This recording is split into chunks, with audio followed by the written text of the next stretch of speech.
గ్రామాల్లో రహదారులు మరమ్మతులు నిర్మాణ ప్రక్రియను వేగవంతం చేయాలని పంచాయతీరాజ్ శాఖ అధికారులకు ముఖ్యమంత్రి నారా చంద్రబాబు నాయుడు తెలిపారు.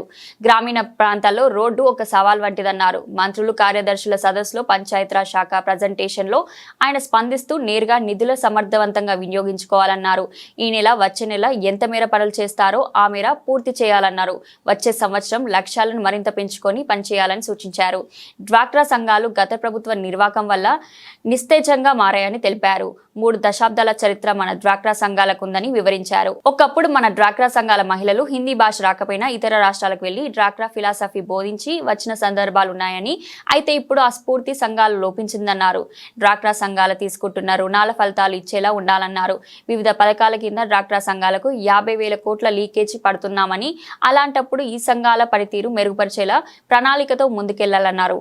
ఆయా డ్వాక్రా సంఘాల్లో ఏ నైపుణ్యాలున్నాయి, వారు చేసే వ్యాపారం ఎలా ఉంది తదితర అంశాలన్నీ బేరీజ్ వేసి వారిలో మళ్లీ చైతన్యం తీసుకువచ్చి సత్ఫలితాలు సాధించేలా చూడాలన్నారు. డ్వాక్రా సంఘాల మహిళలు అభివృద్ధి చెందకపోతే ఎప్పటికీ పేదరికం రూపమాపలేమని, ఈ విషయాన్ని అధికారులు గుర్తించి ప్రణాళికబద్ధంగా పనిచేయాలని సూచించారు.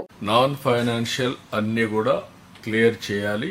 ఎక్కడన్నా లిటిగేషన్ ఉంటే మాత్రం ఆ లిటిగేషన్ ఇచ్చేసి అసాధ్యమైనట్టే మాత్రం ఎక్స్ప్లెనేషన్ ఇచ్చే పరిస్థితి ఉంటాయి. ఎవరు వచ్చినా అదే ఆన్సర్ చేస్తా, ఏ స్థాయికి వచ్చినా అదే మనం చెప్పే పరిస్థితి వస్తుంది.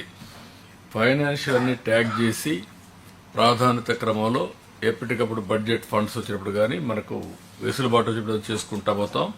ఎప్పటికప్పుడు వెరిఫికేషన్ కావాలి, అవన్నీ కూడా చేసుకుంటాం.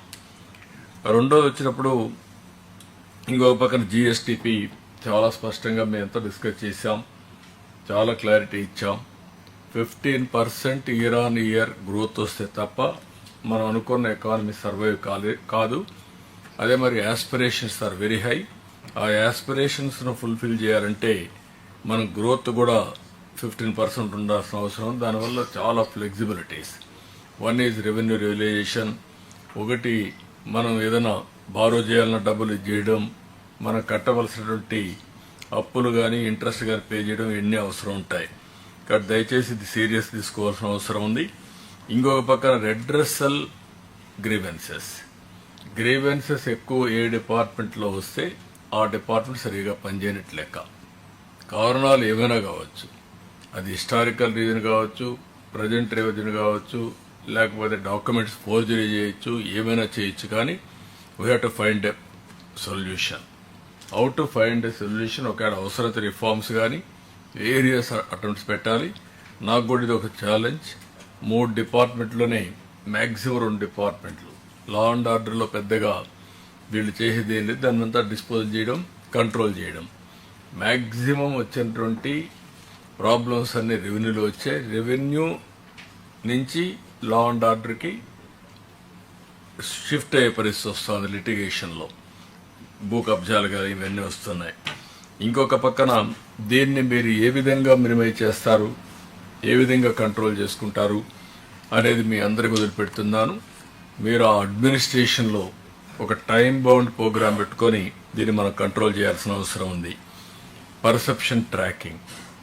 ఆల్ సోర్సెస్, ఏ సోర్స్ ఉంటే ఆ సోర్స్ ద్వారా నోన్ అన్నోన్ సోర్సెస్ అన్నీ కూడా తీసుకుంటున్నాం. ఇక్కడ రాగద్వేషాలు ఏమి ఉండవు. ప్రజలకు ఆమోదయోగ్యమైన పరిపాలన ఇవ్వాలి. ఇంతమంది కూడా రాజుల పీరియడ్లో కూడా ఇన్ఫర్మేషన్ తెప్పించేవాళ్ళు. ఇప్పుడు కూడా ఇన్ఫర్మేషన్ కమిషన్ ఒక ఆయన పెట్టారు డిపార్ట్మెంట్కి. Over a period of time information minister ఉన్నాడు. ఇంకొక పక్కన ఎక్కడికక్కడ అడ్వర్టైజ్మెంట్లు ఇవ్వడం కానీ, అది మరి ఇంటెలిజెన్స్ పెట్టుకోవడం కానీ ఇవన్నీ మనం పెట్టుకున్నాం. ఇప్పుడు సీఎం దగ్గర ఇంటెలిజెన్స్ డిపార్ట్మెంట్ ఒకటి ఉంది, ఎందుకంటే రాష్ట్రంలో ఏం జరిగిందో చెప్పడానికి. ఇవన్నీ ఉన్నాయి. అందుకే ఇంకొంచెం ఎక్స్ప్లిసిట్గా ఏదైతే పబ్లిక్ పర్సెప్షన్ కింద మనం ట్రాక్ చేస్తున్నాం